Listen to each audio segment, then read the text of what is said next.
Language Paper 1, you're going to learn everything that you need to know, everything.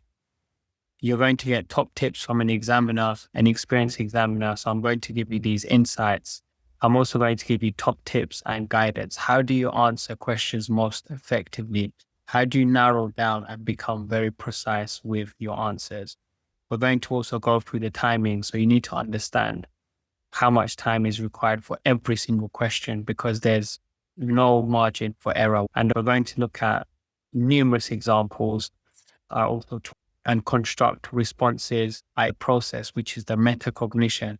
I explain how you should approach these questions, how you should plan and develop your answers. And I show you exactly what the examiners are looking for. I've also got a range of student answers that I marked within the course, and I justify why I give them those marks. So if you're looking to get that top grade, then you need to look no further.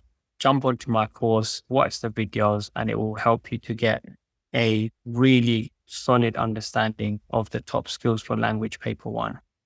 So what will you be learning about? What is it exactly that you're going to get from this course? I put together the effortless journey map. So we start with our reading skills. Students need to know precisely how to read the extracts. What are they looking for? What should you be highlighting? What should you be annotating? Obviously, you can't annotate everything. So we need to have a very specific lens as to what we're going to pick apart. The second thing is we need to understand what to do for every single question, be it question 1, question 5. The examiners are looking for specific skills, and sometimes students don't even know what these skills are. They don't know what's in the mark scheme.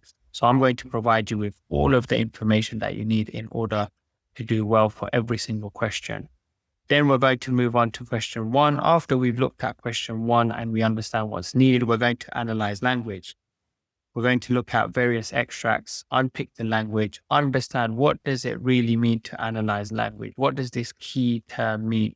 There can be no doubt as to what it means. So we really need to understand how to get this done effectively.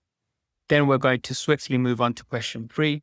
Once we've mastered the skills for question 2, understanding the effects of structure. Do you know what structure is? What are the structure methods? What impact the structure have on the reader, on a narrative, on a storyline? So this is what we're going to then venture in. As we then move on to question 4, what does it mean to evaluate? So evaluating skills, we're going to look at how to break apart the ideas within a text so that we can evaluate successfully, bring about our own thoughts and processes and make a judgment. And then finally, we get to writing to describe. So the creative writing aspect, how do you plan successfully? What skills are you required to demonstrate? What exactly is the examiner looking for? Because remember, this one is worth 40 marks, it's half of your paper. So we will spend a lot of time looking at model answers, unpicking them, looking at how to construct effective answers. So if you really want to push your skills and your grade to another level and climb that ladder of success, then this is exactly what you need. You need to get onto this effortless journey. And by looking at this course, by going through all of these different aspects, your learning will be transformed. Your grade should hopefully be transformed. So this is what we're going to delve into within my course.